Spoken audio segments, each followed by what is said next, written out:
Good morning mga madiscarding mommy.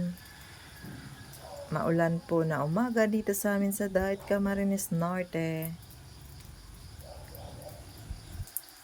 Yan po, di po ako nag-open ng tindahan kasi nasikaso ko po yung aking anak.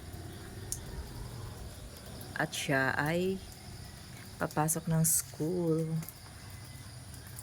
Flex ko lang ang early ng aming gising.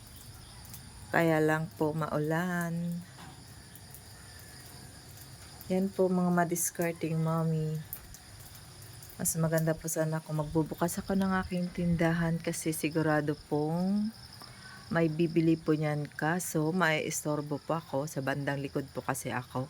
Hindi ko po maririnig pag may bibili. Mapababayaan ko rin po ang aking anak.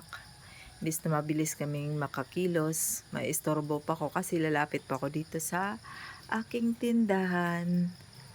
So for now, di mo na po ako mag-open ng tindahan.